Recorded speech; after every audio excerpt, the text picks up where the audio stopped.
Здравейте на всички в поредното ревю, което ще направим. Днес сме в града на градовете, столицата на столиците, държавата в държавата, именно град Перник. На много хора този град им харесва, на много не. Аз нямам мнение. Днес сме тук по друг въпрос, а именно, че сме извършили цялостно обзавеждане на апартамент, отново по дизайнерски проект, като този път клиентът сам си беше намерил дизайнер, с който да работят.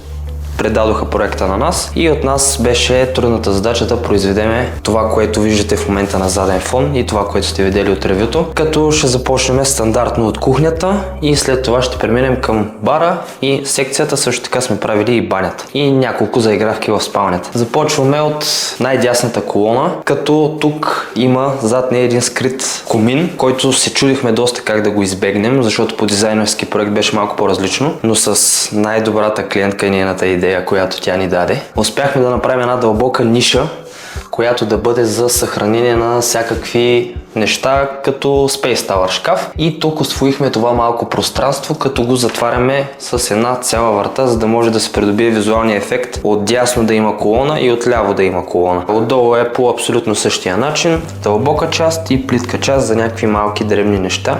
Но тук идеята е повече конструктивно, както изглежда от дясно, така да изглежда от ляво. Отново имаме чекмеджета с твърди дъна, водачи пълно изтегляне, плавно затваряне, вграден гола профил с LED осветление, както под плота, така и между самите чекмеджета, за да може, когато искаш да извадиш нещо, да виждаш. Нещо интересно, ако нашата клиентка има кадри, може да ни ги изпрати. Когато стъпвах в чекмеджето, снима ли го тогава?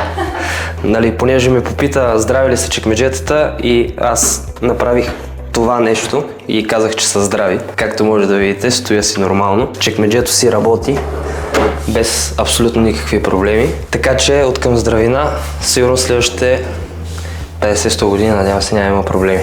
Зависи как поддържа. Това е нещо много важно. Днес малко ще поговорим за поддръжката на самата кухня. Имаме бутилера, бум с бумски водачи, отново пълно изтегляне, пълно затваряне. Имаме шкаф мивка, като тук е връзката за съдомялна и общо взето шкаф за всякакъв тип джунджури, дреболи и така нататък. След това имаме съдомялна на 600, голяма съдомялна. Тук ще е първото нещо, което ще поговоря за почистването, именно ето тези уплътнения. Трябва да се чистят възможно по-редовно, защото когато не се чистят, самата съдомялна започва лека по лека да изпуска, защото вътре върти доста силно водата и в момента, в който това нещо е замърсено от храна, с времето изсъхва, става твърда гумата и вече съдомялната почва да протича покрай мивката и покрай съседния шкаф, в случая е нашата колона, и може да предизвика подуване на самия материал, което е съвсем нормално, когато самата съдомялна е протекла. Минаваме към горния ред.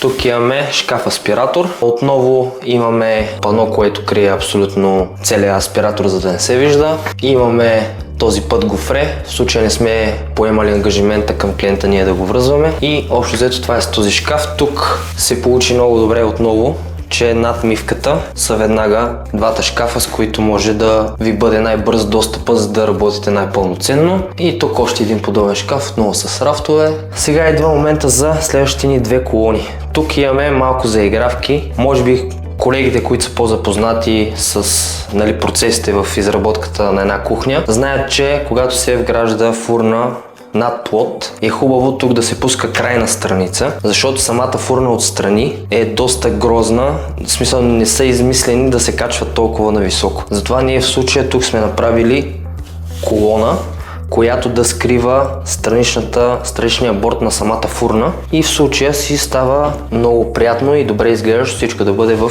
една линия. Тук отгоре имаме шкафче на пуш, тук има доста крокита, който е от Сандански, знае какво е това. След това имаме шкаф-хладилник. Обичайното изпълнение за нас, отново по-широк шкаф, отново е с дъно по-навътре, за да не слагаме решетка и за да може да си има правилната вентилация. Отново сме сложили панти с плавно прибиране, за да може хладилника, който по принцип не е с плавно, да стане с плавно. Отгоре имаме отново една голяма надстройка, която е същевременно и по-ниска, както и тази колона също е по-ниска, за да може потока на въздух, влизайки отдолу, за да могат двата уреда да имат вентилация и да дишат, за да могат максимално много време да издържат и да не правят никакви проблеми. Отново за почистването по същия начин. Уплътненията на хладилника са много важни, но най-важни са на фризера, защото фризера задържа страшно много лед и когато това се зацапа, срещайки се с топлия въздух в стаята, започва да прави конденс и да капе в шкафа, което с времето почва да го разгражда водата. Знаем, че е едно от най-силните неща в природата, така че е нормално. Друго по кухнята, мисля, че няма. Можем да минем към този бар. Маса, бюро, работно, маса за хранене, много неща в едно.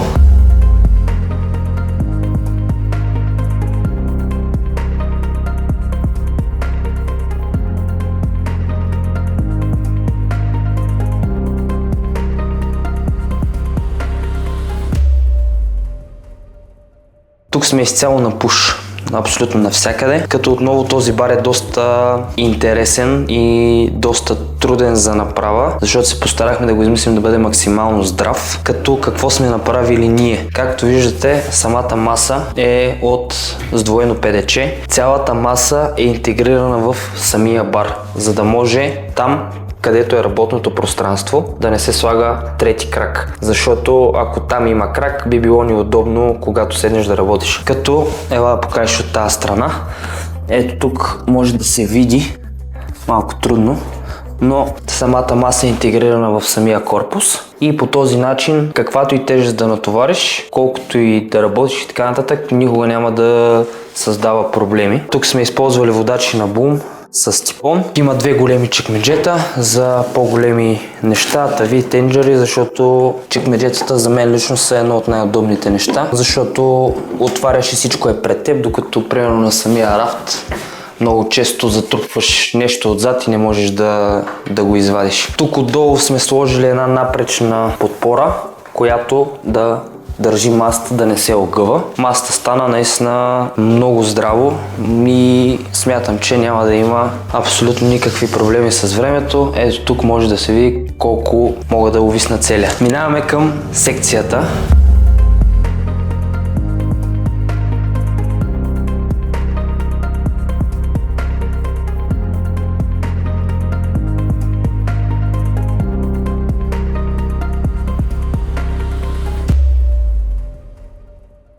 Това огромно животно би го нарекал аз, което смятам, че се получи наистина страхотно. Особено в такъв голям хол, придава една доста голяма тежест на самото помещение. Започваме от дясно, като тук имаме колона, която е на пуш, с рафчета навсякъде. След това имаме ето тези рафтове, отзад са с имитация на камък. Мисля, че това беше закупено от Practice, не съм абсолютно сигурен. Отново, нали, дизайнерски подход, за да намеря това нещо, ние да го купим, нали, за да го монтираме. Мисля, че стои доста добре, не е изключително скъпо като материал. Все пак е пластмаса, мисля, че някаква. Като тук имаме вградено LED осветление с сензор отново. Първоначално сензора го бяхме сложили тук отдолу, обаче нещо хващаше от пода ли, нямам си никаква представа защо така се получаваше. Клетката се тръгва, угасила е всичко, връща се, всичко свети.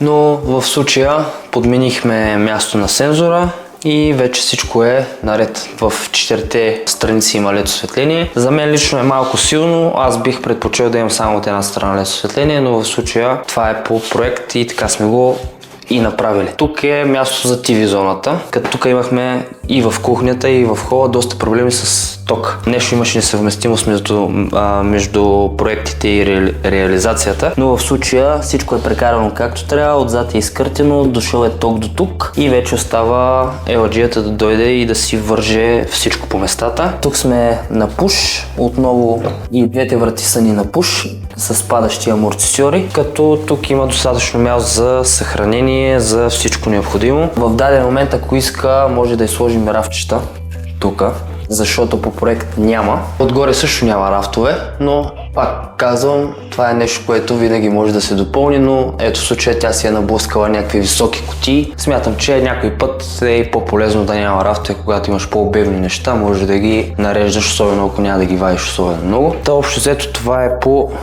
холната част, секция, бар и кухня. Сега е време да отидем и към самата баня.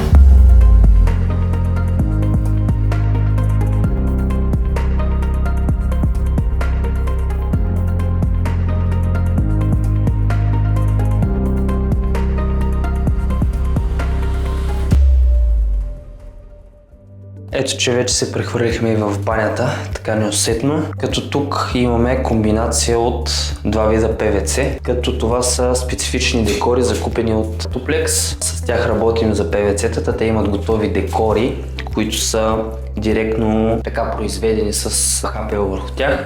Както плота, така и самите корпуси, врати и чела. Като тук отново имаме две сдвоени ПВЦ-та. Стана доста масивен плот. Пак казвам, всичко от ПВЦ, което дава здравина за много дълго време и държи на намокрене. Имаме чекмеджета, пълно изтегляне отново, плавно затваряне, твърди дъна. Като отляво са ни и самите изрязвания за ВИК-то, защото отдолу ще минават тръбите за купата, за мръсната и за чиста вода. В случая сме рискували малко, като сме направили първо изрязванията преди да вържат водата, но се надяваме, че ще пасне. Имаме някакъв опит, знаем горе-долу колко място отнема. Долното чекмедже е отрязано по-малко, за да може, понеже там са крановете за входната и изходната вода и там ще бъде по-малко като мъркучи и тръби и така нататък. Мивката е по принцип е за стена, не е за слагане върху плот. По-скоро е за нещо междинно, хем да се хване към стена, хем да се сложи към плот. И сме отрязали един голям отвор по най-равната й част, за да може да легне върху плота. Като тук ще има огледало, което в случая не е от нас. В лявата част имаме шкаф колонен за бойлер. Тук имахме доста размисли кое как точно да се получи, защото искахме мивката да е в средата, да бъде разстоянието колкото е тук, толкова и тук, да може всичко да бъде в горе-долу една линия, като най-големият проблем идваше от самия бойлер. Апартаментът е на ТЕЦ, но за всеки случай е хубаво, когато имате особено дете или деца, да имате втори източник на топла вода, защото особено в Перник славят се този град с голямо неналичие на вода. Не знам за сега как е, но преди спомням, че имаше някакви проблеми. Имаме отново LED осветление на сензор, като най-обикновена висока колона за оставяне на всякакъв тип неща, които са от ежедневието. Тук имаме глух шкаф, който навътре може да си пъхте най-различни неща. Примерно една голяма тоалетна хартия с много туролки, където са по Kaufland на промоции. И общо взето това е с банята и с това обзавеждане.